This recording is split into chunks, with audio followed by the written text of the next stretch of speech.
You know those dishes your friends cook you and they're just so delicious you have to have the recipe for it? Well, this is one of them. This is my friend Pedro's healthy pumpkin loaf. It's not only fantastic because it's healthy, it is super delicious. And I'm also going to give it a few little twists, a few little jazzy twists right at the end. So we'll start with half a cup of banana. I'm just using my frozen banana that's been thawed. To that, I'm going to add some pumpkin. Now, this is cooked pumpkin. It's 1 cup of cooked pumpkin, which equates to about 1/4 of a butternut pumpkin that's been peeled and steamed. Just going to mash this together. And you can substitute the pumpkin for sweet potato. Both work equally as good. And it's going to impart a really nice sweetness. No, it is not a savoury cake. It is a sweet cake or loaf, and it works a treat. And you can see I'm just roughly mashing this. See how the banana is not completely incorporated? That's okay. I don't mind little chunks of sweet banana in this recipe. All right, to this we're going to add 1 egg along with a hint of yoghurt, some nut butter. I'm using some peanut butter today, but you could use some almond butter, will work a treat. And we'll just mash that in. And Pedro's little trick is to add some apple cider vinegar to that, just to boost the sweetness of that pumpkin and the banana, some maple syrup. Okay, so no refined sugars whatsoever in this. Dry ingredients.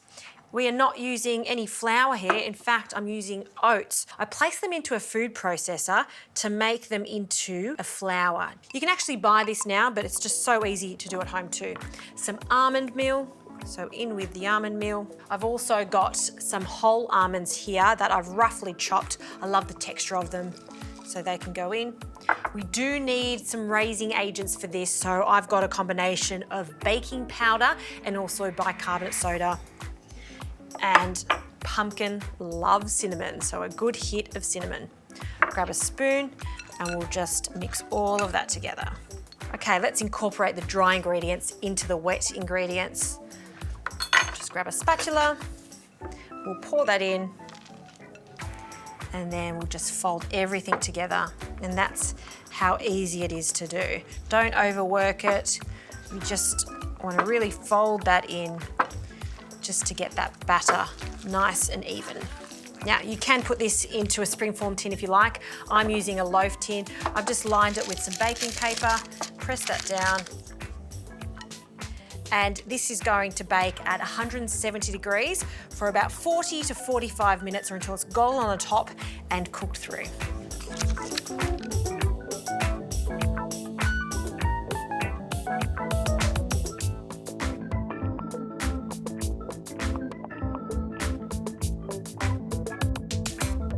Pumpkin loaf has come out of the oven. I have allowed it to cool. Now I'm going to take it 1 step further by frosting it, and not with cream cheese or butter. I'm going to keep it quite healthy, but with some strained yogurt. So this has been done the night before. This is just standard Greek yogurt. I've placed in some muslin cloth and just placed this into a strainer, and you can see all of that whey has dripped away. This is pretty important because you want this to be a thick frosting. So by doing this, we're almost left with a cheese-like consistency with the yogurt. And we do need to sweeten it up, so I've got a little extra maple syrup, not too much.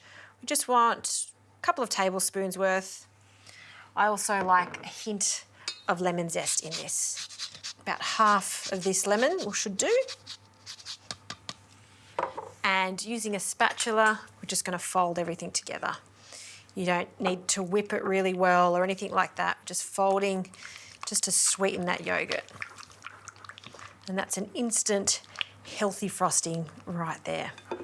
All right, let's dress this stunning loaf onto a rectangular plate.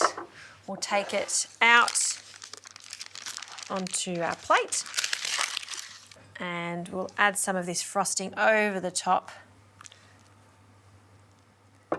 And I'm frosting it, but there's no reason why you can't just slice this cake and serve it with some of this yogurt on the side.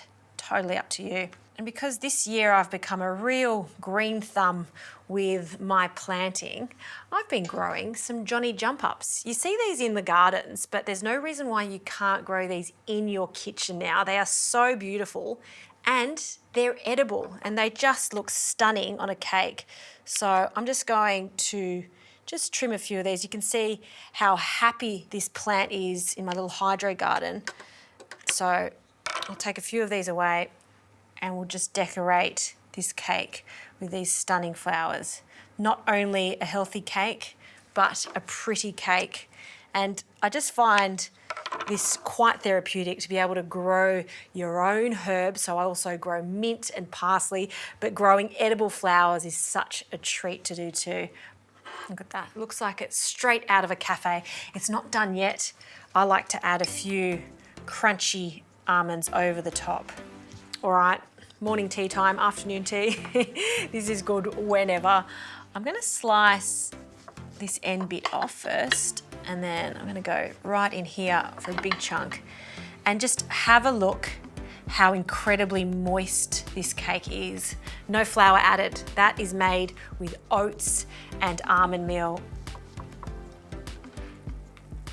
And it stays this tender and delicious because of all the pumpkin that we added to that. It's such a great ingredient to add to sweet baked goods just like this. This is a sensational cake. I just love making this over and over again because it's so easy. Wet ingredients in one bowl, dry in the other, bake it, and because it is so moist, this will last a couple of days easily. And how pretty with those flowers. Love it. Give it a go.